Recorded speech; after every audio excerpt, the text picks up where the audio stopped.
mong này chơi new free này pi bằng mình vài trong đời pi baขับđi hàng lên đung đi rồi lại có mấy màu mạ một lại hình việc mạ nhau cóขับpi bằng trong đây mình vài lại ba này chơi mong qua mình đung summer lại gun đắc thì đã hay này là chụp hình buồn sang nó một lại gun đắc lại tiếp bên la này lún ta lại có ba hàng đi sắp lên này nó mong này làm chừng qua cho mấy chừng làm bả đi là hình trong nó mát còn lại đung lại lê rồi về rồi lần chờ Campuchia nó đừng đã là lâu đi rằng mức Campuchia yếu thật là thầu xịn lẹ là phi bằng hàng là đi pia thì giàu dập đi nuôi chẳng nhỏ đi phi bằng vậy đi lần chờ Campuchia Samray em bạc lần chờ Campuchia đã bố lu phim trà hill này cơ quan nhiều ngã giàu đi khu đô thị vậy đi Campuchia nó lại vừa đã sĩ của Trung Quốc thuê nó lại trình đầu prai lần là cổ phần lần là chờ Trung Quốc nó prai vậy đi lần chờ Campuchia nó là này là những bà Hun Sen bị truy nã quốc tế Campuchia như giáo trất giá về cuộc sống nó lại tiếp bằng rõ bởi nước Campuchia lại trình tu ai hết mang lại tiếp lên trong lại phi bồng xa đó cục ná vụ mạng bộ hiểm úc hụt hàm lại có ngăn đặt lê từng màu lung tà lại phải dìm nước bởi nước Campuchia rồi vừa lại bắt lên trong thực hiện mong lại Trung Quốc nằm bài lần lạc đấy dù nó là công này có mấy màu sao video hay là một sáng hãy buộc lại video bật lon có mấy present lăng lại lại hẹp nó lại chính lại dần có mạng video mừng trang mạng lần thứ rồi về như vậy một sự kiện mới nhất hàng lại bảy đi lần trả Campuchia nó lại vừa đạt một đôi cứt là thèm nư mang nó vật mấy anh Hàn Quốc lũ chẳng cần đừng và tàu lấy trắng dương ấy và lần trả Campuchia vừa đạt bao nhiêu ở thì bộ màu phải thèm nuôi ô lên trong làm nuôi sẽ nuôi lồng nông lo không nuôi lồng nông tất cả những ngạn nó mà về xem tăng play video của đoạn này. Cả thế giới rúng động khi thông tin được công bố Hun Sen cựu thủ tướng Campuchia, người từng nắm quyền suốt hơn 3 thập kỷ, sẽ có thể bị nhiều quốc gia phát lệnh truy nã quốc tế. Một nguyên thủ quốc gia từng đứng trên đỉnh quyền lực giờ trở thành tội phạm bị truy đuổi trên quy mô toàn cầu.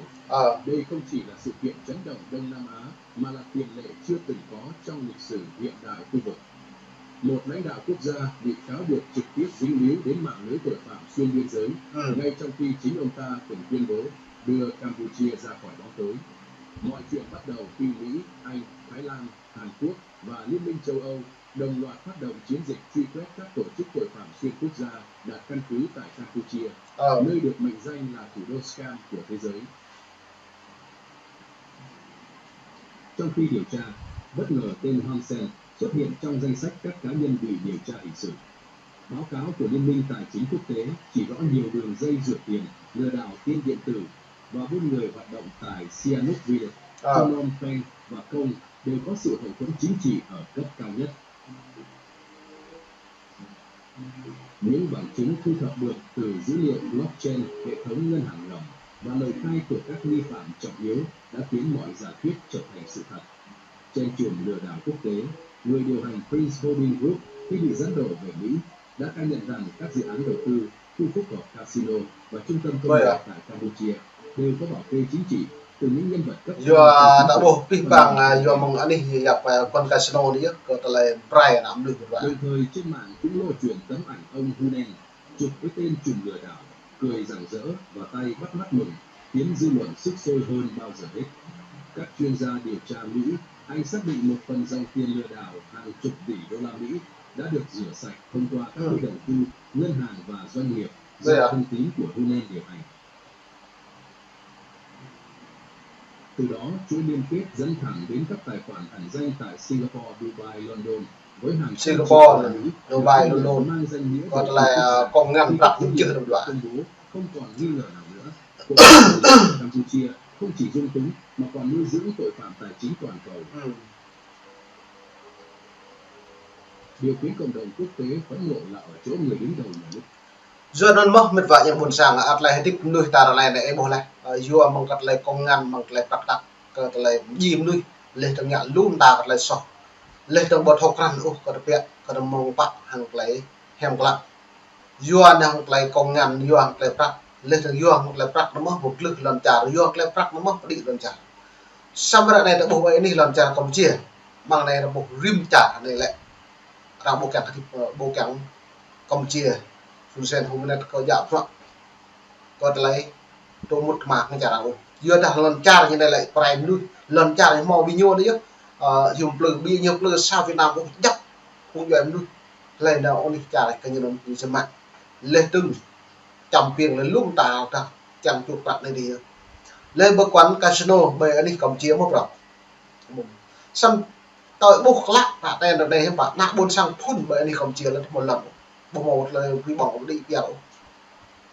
lê prong xong như bạn nhiều thuê cái gì cái rằng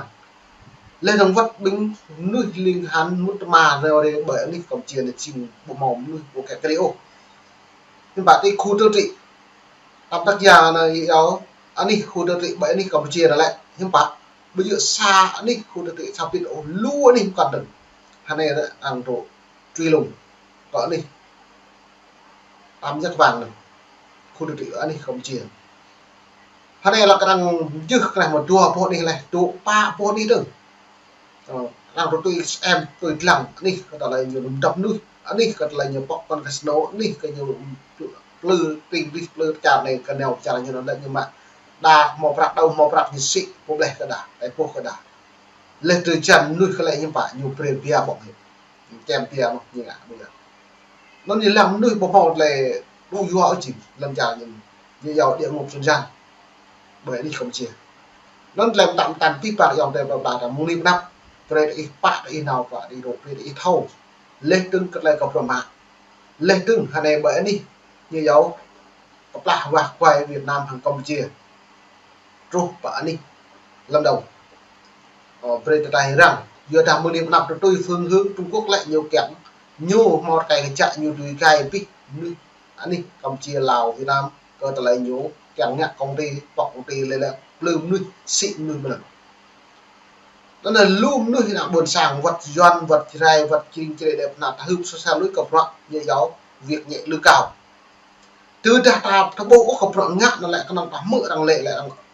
được đặt 100 triệu 50 triệu 60 triệu lại nó lại có nằm tư tỷ buồn sàng giờ là hai em chính thuật Trung Quốc như cái nhiều hai của mặt đặt lại nhầm lùm nuôi chẳng nuôi là này nhiều mạ bình lúc mạ bình khơi mạ bình rộng mất ta lấy mút tập năng nhắm mút bằng cơ quan an ninh tâm nhất rồi ta lấy mút bằng công ty tâm nhất nhiều ngặt mò danh sách phạm a là mở pro công ty này mở pro công ty đi sắp đã bộ đồng dọn đó đồng hoàng mất hoặc là đại độ chính phủ Việt Nam nhưng mà đã buộc mà hoặc lấy công ty năng công ty đồng hoàng mà để đồng dọn mỏ hay nói mà nên là xong cái đại em mút nó mạng tầm bây giờ nhiều bè công ty nó nhiều bè công ty ảo cái đi nhiều chẳng ngặt này chẳng lử lại chẳng không được vậy nên mà về xem làm mượn lại video một lần để đứng được hàng lại bục lại này lực đen tối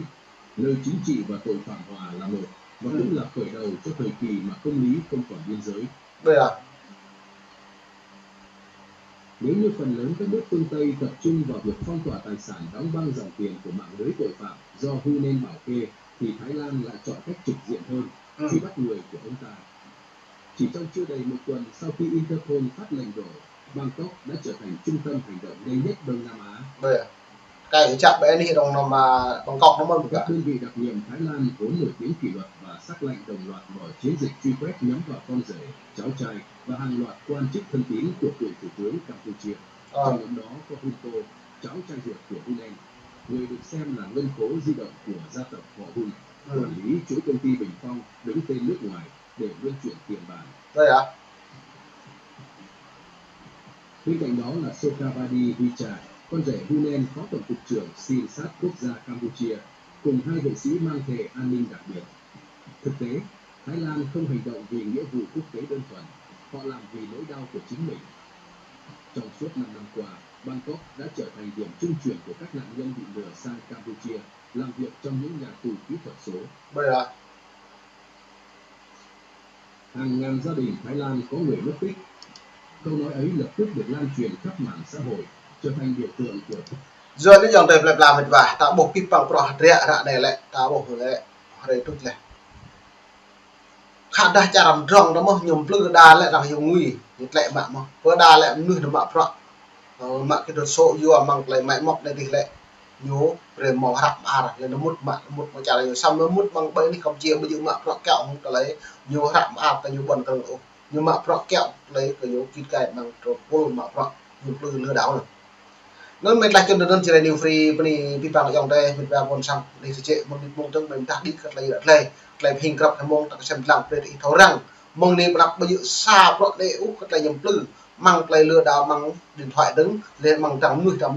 dòng tê đồng tê nông về đằng lừa cất lấy kèm prai đằng cùng về thấu rằng nó buồn sẵn rosa cái nào buồn sẵn đây cả đấy cả này là lút là các bạn cứ ham ta đã chẳng có bạc ma chẳng có nồng nọ chẳng là sang trộn chẳng tiện đi tắm mỡ nào lệ nhấp thành nó biết là lệ nên sau khi mỡ bật đặt cái lang bật đặt cái tôi về vn lọ được吧nên một như này chơi điều free đi cục đi tại bàn là xem rằng